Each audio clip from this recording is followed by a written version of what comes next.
Hello and welcome to the Toban Sports Report, the show where we talk about the month that was in Bisons sports.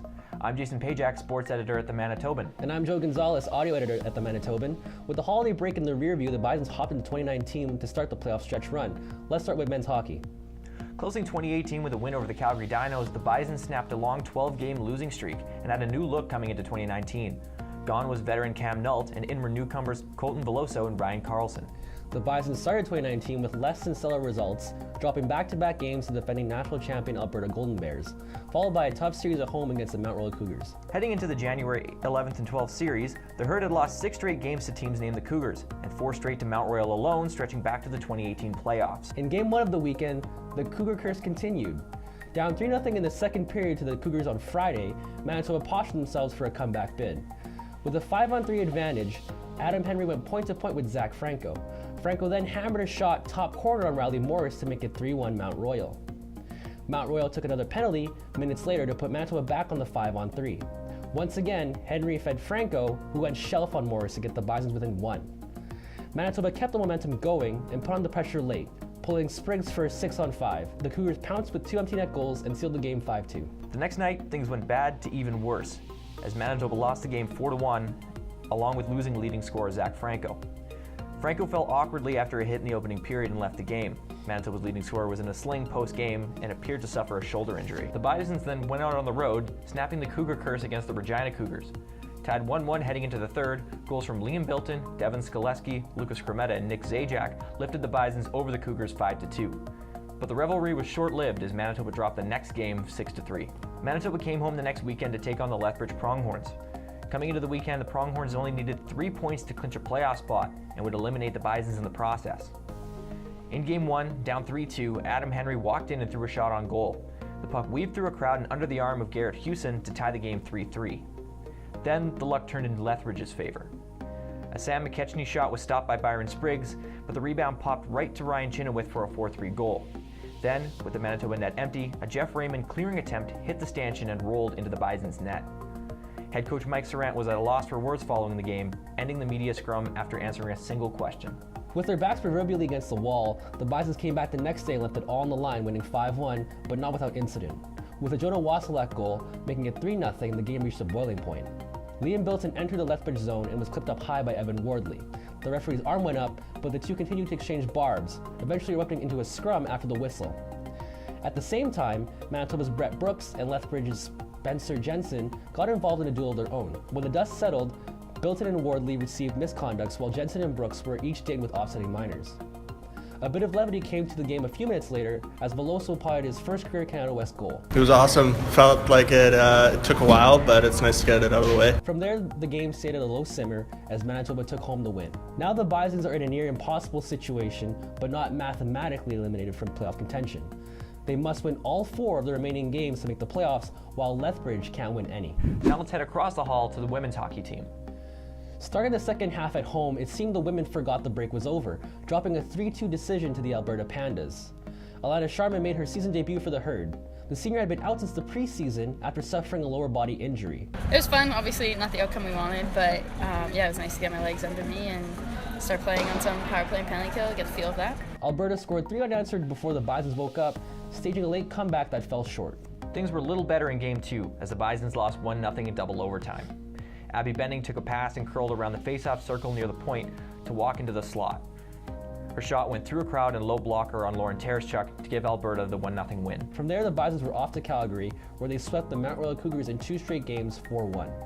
Sharman scored her first 2 goals of the game on the weekend, both coming on Saturday. The Bisons were back at Wayne Fleming the next week, hosting the Regina Cougars, sweeping that series in dominant fashion. With a goal and an assist, Alana Sharman continued her torrid pace since returning from injury in a 3-1 win by the Bisons. Then the next day, the Bisons only needed 20 minutes to bury the Cougars in a 7-3 win.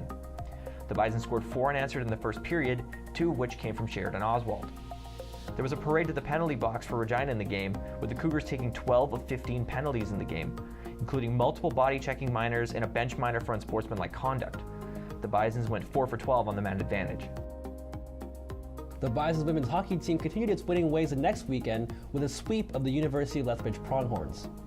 Up 2-0 in Game 1, the teams traded goals in the third with a pair of late markers from Cortland Oswald and Natasha Kostenko gave Manitoba a 4-2 win. It was a goaltender's duel in Game 2 as Lauren Tereshchuk turned aside 40 of 41 shots for the Bisons in a 2-1 shootout win. Lethbridge netminder Alicia Anderson stopped 55 of 56 shots in the loss. Alexandra Anderson had the lone goal for Manitoba in regulation, while Jordan Zacharias potted the shootout winner. The Bisons have now won 6 straight games and sit tied with the University of Alberta Pandas at 53 points. However, Alberta holds the tiebreaker, putting Manitoba second in the conference. Now let's move from the ice to the court and look at the basketball teams. Both clubs kicked off 2019 in Edmonton, taking on the Alberta Pandas and Golden Bears. Alberta mauled both Bisons teams, sweeping the weekend with 4 straight wins. For the men, while Game 1 was promising with a 75-70 loss, Game 2 wasn't even close. 4 of Alberta's 5 starters and 1 bench player hit double digits in a 98-55 Golden Bears win. Bison starters Cameron O'Hara and DJ Jordan Jr. were both held pointless in the loss. The women, meanwhile, had a closer series, albeit in a losing effort. In Game 1, Claire Harvey was a beast for the Bisons, dropping 18, while Addison Martin came off the bench for 13, but these paled in comparison to a 24-point performance from Alberta's Vanessa Wild, as the Pandas took the game 87-67. Game 2 was a tad tighter, with the Pandas taking it 84-72. 4 of the 5 Bison starters hit double digits in the loss. The basketball club stayed on the road, traveling to Prince George to take on the UNBC Timberwolves.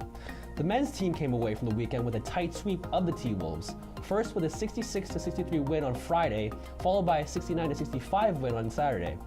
The women split their series with UNBC, taking Game 1 76-69, but dropping Game 2 90-82. From there, the Herd came home and went to work on the Trinity Western Spartans. While the men made the IGAC look like Thermopylae, the women made it look like a scene out of 300. The men started the weekend with a dominant 101-60 win, led by Kieran Zawa's 18 points and a monster effort from Isaac Miller-Jose, who came off the bench for 20. Zawa followed up his performance with a 13-point effort the next night as Manitoba completed the sweep with a 92-62 win. For the women, the weekend was tougher. First came a crushing 80-66 loss in Game 1, then a closer 68-60 loss the next day. The clubs went back on the road the next weekend, traveling to Kamloops to face the Thompson Rivers University Wolfpack. The men came away with a pair of dominant wins, 64-54 and 73-66, while the women stomped the Wolfpack into dust with 81-56 and 86-68 wins. The men clinched a playoff spot in their sweep of the Wolfpack, and the women sit a win and a MacEwan University Griffins loss away from doing the same. Now let's stay on the court and finish up with the Bisons volleyball teams. With the men's team on a bye, the Bisons women's volleyball team hosted the Thompson Rivers Wolfpack, coming away from the weekend with a split. After opening the weekend with a tough 3-1 loss, the Herd snagged a 3-1 win of its own the next day. Thompson Rivers battled to a 30-28 opening set win, but the Bisons swept the rest of the way, winning the match off a Jocelyn Coswin kill. Both clubs were back in action the next weekend, hosting the UBC Okanagan Heat. The women swept the weekend handedly with 3-1 and 3-0 wins. The men met with a slight bit more resistance, but UBC Okanagan's challenge was lukewarm at best, as the Herd took the series with back-to-back 3-1 wins. The Bisons then traveled to where no team ever wants to go, especially in the middle of January, Saskatoon, to face the Saskatchewan Huskies. The men opened the weekend being skunked by the Huskies 3-0, while the women kicked off the series with a 3-0 straight set win. The women were dominant through the first 2 sets, winning 25-16 and 25-8 before the Huskies woke up and showed some fight. A 25-22 third set win, however, sealed the match for the Herd. Game 2 was the opposite for the women, as they were challenged hard in the opening set, losing 25-23 and then falling apart in the final 2, losing 3-0. The men, on the other hand, came away with a tense 3-2 win. Manitoba won the first 2 sets 26-24 and 25-23, losing the next 2, and then winning in the 5th and deciding set 15-12. Then, with the women on their bye week, the men welcomed Thompson Rivers to town, dropping a pair of games 3-1 and putting their playoff hopes in doubt. The men's volleyball team currently sits tied for the final playoff spot with UBC, with an all-important matchup with the 5-11 Winnipeg Westmen looming. Whoever has the better record over the final 2 weeks will claim that spot. The women, meanwhile, find themselves in a playoff spot in 6th place at 9-9. The future is complicated for the women, as 4 teams are within striking distance of them at either 8 or 9 wins on the season. You can keep up with all the stretch run storylines as they continue with us here at the Manitoban, both in print and online at themanitoban.com. You can catch me, Joe Gonzales, every Tuesday from 11:30 to noon on UMFM with our podcast, Toban Tuesdays, also available on Spotify and Apple Podcasts.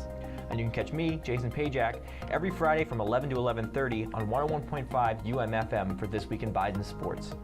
Stay warm, Winnipeg.